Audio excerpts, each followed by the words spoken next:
Hello everyone, my name is Priscilla Gonzalez and my partner's name is Estrella Gonzalez. Unfortunately, the other member didn't reach out to us, therefore it will only be us two presenting. However, the museum we were assigned to present was the Museo Nacional Centro de Arte Reina Sofía, translated to the Reina Sofía Art Museum.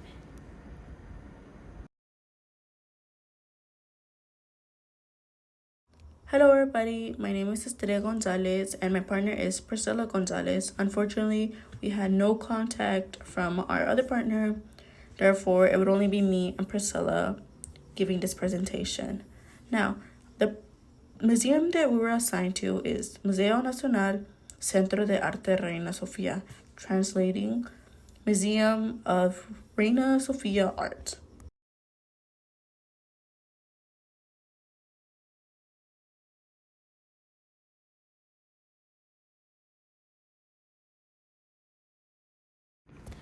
So the Reina Sofia Museum is located in Madrid, Spain. It was inaugurated back in September 10, 1922. And we are going to start off with some interesting facts. The first fact is that it is one of the most visited historical attractions in the country. In fact, it's among the top 10. It hosts roughly 3 million visitors each year. It is built on what used to be Madrid's General Hospital. And the museum is named after Queen of Spain, Sofia Margaret Victoria Federica, and she was married to Juan Carlos I. He was also king, and in fact, he was among the most controversial because of his corruption controversies and scandals.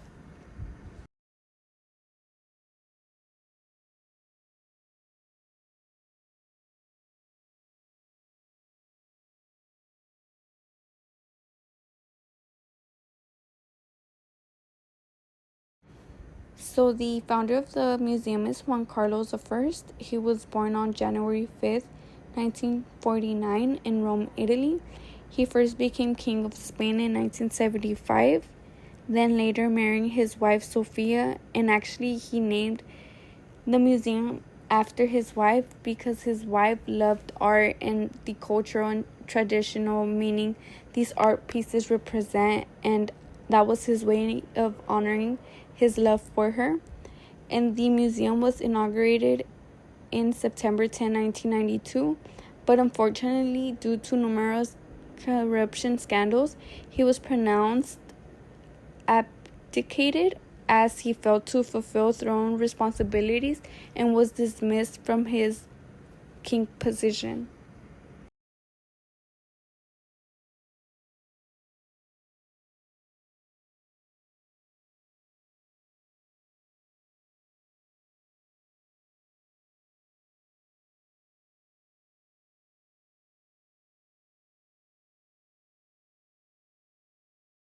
Now, moving on, I will be sharing the architects that the museum had, which they had three. One of them is José de Hermosilla. He was a French architect and a military engineer as well, a member of the Royal Academy of Fine Arts of San Fernando. Born in 1715, died in 1776. The other architect was Francesco Sabatini. He was an Italian architect, born in 1721, died in 1797.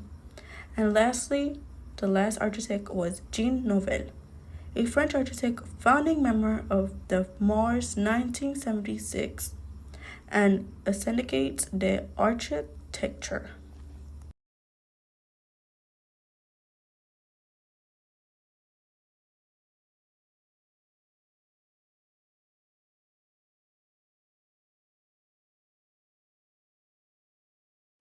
So as you can see here, I just want to go ahead and take a screenshot of the homepage that demonstrates the exhibitions.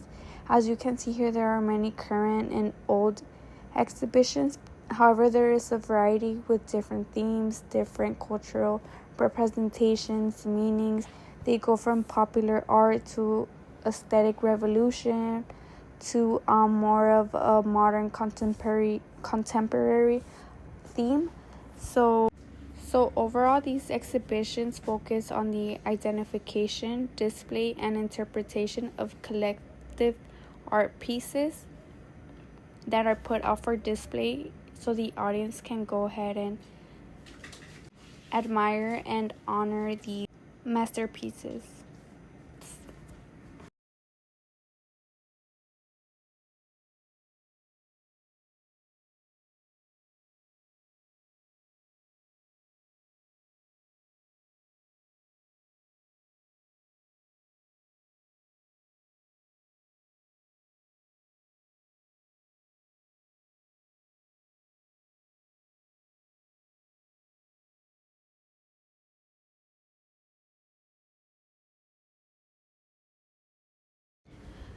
So the art piece that I chose to share with you guys is the Guernica oil painting by Pablo Picasso, and the art piece demonstrates the suffrage and the horrors of the Spanish War. And on the painting, you can see suffrage being reflected by the dead bodies on the ground, the animals being used for war and protection, the facial expressions that overall just show the suffrage that these individuals had to go through as a result of the war. And overall just reflects the painful, brutal, and horrors of the Spanish War between the German and Basque village of Guernica. These are allegorical images that are used to convey the war's suffering and complexity, which took place in April 27, 1937.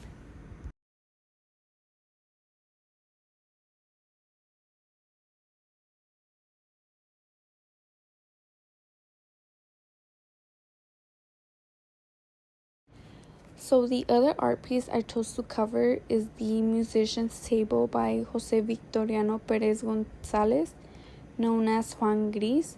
So the painting technique is oil on canvas. It was created in 1926 and it does represent Cubism modern art.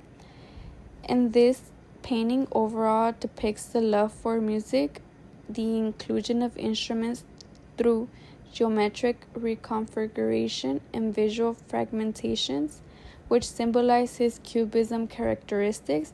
And overall, this painting was just meant to portray his love and passion for music and just share his art with the world.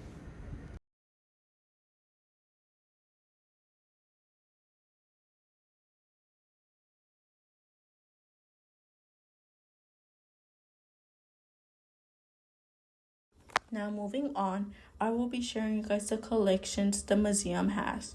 It's a collection of Spanish 20th century film, photography, scale models, posters, comics, and books. The museum collection has some specific artist work like Pablo Picasso, Salvador Dali, and Juan Miro. Guernica, an artwork from Pablo Picasso who depicts the bombing of Guernica during the Spanish Civil War. There's also Spanish art, the art from the Spanish in the formalism of the years during 1950s, as well from 1939 to 1953. The collection also contains South America art. The collection is organized by movements, group, and chronological order. The point of the Museo Nacional de Reina, Sofía, is to put the artwork in context. It is also a way to show the time period and the culture of the 20th century of Spain and Europe.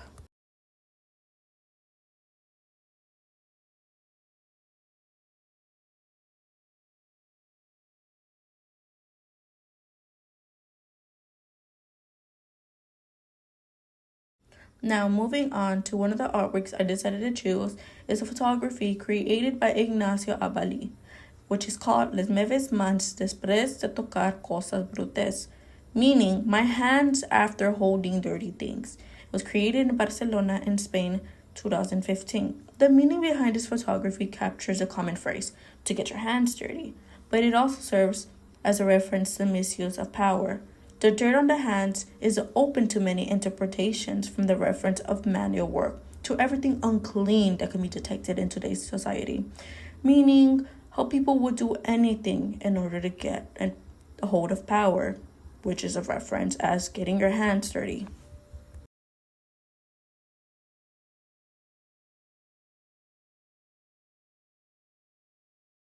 The other art piece I will be sharing with you guys is an oil painting that was made in 1929. It's called Un Mundo, a World, from Angeles Santos. The oil painting was inspired by a poem from Juan Ramon Jimenez, crafted a world of light from the stars and daily life with a circulating train, woman as a caretaker, and watching the world. Angeles Santos was 17 years old when she created this oil painting that referenced about her surroundings and from avant-garde magazines and publications.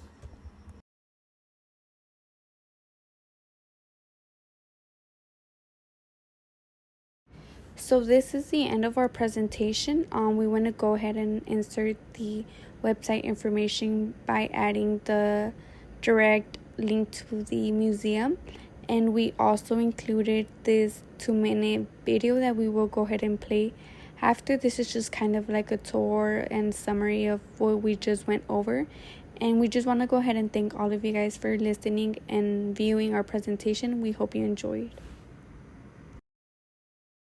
Now we are coming to the end of our presentation, and the last slide is basically about the web information. It just basically gives out more information about the museum, kind of what we discussed and shared out to you guys as well, and it as well has a video for you guys to watch after the presentation is over.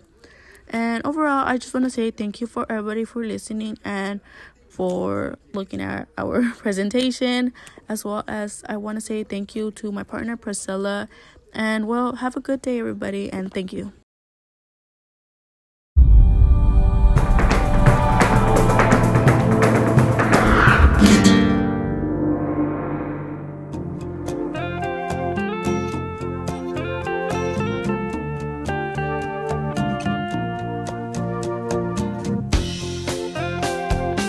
Hello, I'm Christina Porter with Go Spain TV. Once a hospital in Madrid, the Reina Sofía Museum is now home to 17,000 contemporary pieces of art, including the Guernica by Pablo Picasso. Undoubtedly one of the most famous paintings of the Museum Reina Sofía, and unarguably one of the most important pieces of the 20th century, Pablo Picasso in this image transfers his anger and frustration onto the canvas, creating the iconic Guernica, focusing on the bombing of the Basque village. This image was originally placed in the exhibition of Paris in 1937 before moving to the United States during the dictatorship of Franco, only returning after his death, for which many consider to be a symbolic transition towards democracy in Spain and in the world. The main objective of the museum is to depict Spanish contemporary art in an international context.